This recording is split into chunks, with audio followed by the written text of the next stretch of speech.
الحمد لله الحمد لله. بسم الله الرحمن الرحيم. السلام عليكم ورحمة الله وبركاته. ما دليلك؟ أين البينة? Quelle est ta preuve? Où est la référence? Voici des questions auxquelles nous sommes de plus en plus confrontés de nos jours. Cette curiosité a tout à fait sa place en islam.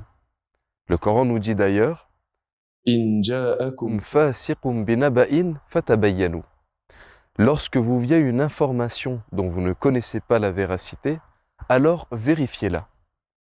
Le prophète sallallahu alayhi wa sallam nous explique cela dans une narration que l'on tient de l'imam Muslim, rahimahullah. عن أبي هريرة رضي الله عنه عن النبي صلى الله عليه وسلم قال: كفى بالمرء كذبا أن يحدث بكل ما سمع.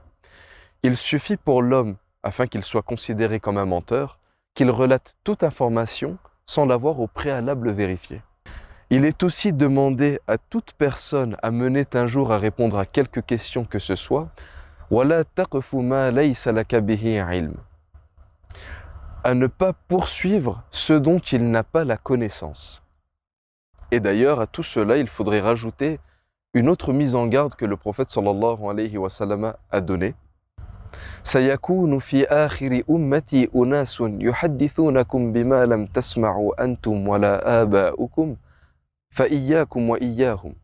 Viendra vers la fin des temps des personnes qui vous parleront de ce dont vous n'avez entendu ni vous ni vos ancêtres, alors prenez garde et méfiez-vous d'eux. Mais de quelle manière pouvons-nous prendre garde? Comment se préserver de cela? Nous avons par exemple dans Jami' al-Tirmidhi le récit où Omar ibn al-Khattab entend de la part de Hisham ibn Hakim radiyallahu anhuma une récitation qu'il ne connaissait pas.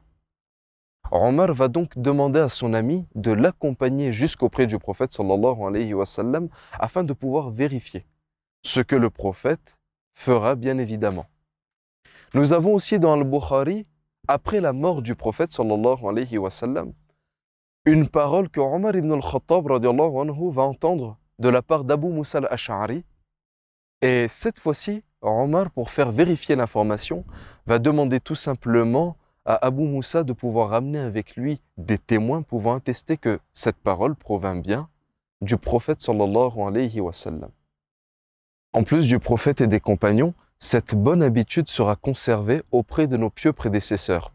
Nous pouvons citer à titre d'exemple Abdullah ibn al-Mubarak, contemporain de l'imam Abu Hanifa, ainsi qu'élève de Sufyan al-Thawri, rahimahumullahu ajma'in, qui dira Al-isnad min ad-din, wa lawla al-isnad, laqala man sha'a ma sha'a. Les outils de vérification des informations que l'on reçoit ont tout à fait leur place dans la religion, car sans cela, n'importe qui pourrait affirmer ce qu'il veut. Si un tel souci se présentait à une époque si proche du prophète sallallahu alayhi wa sallam, que pouvons-nous dire, nous, à notre époque? Wa akhiru da'wana anil hamdulillahi rabbil alamin.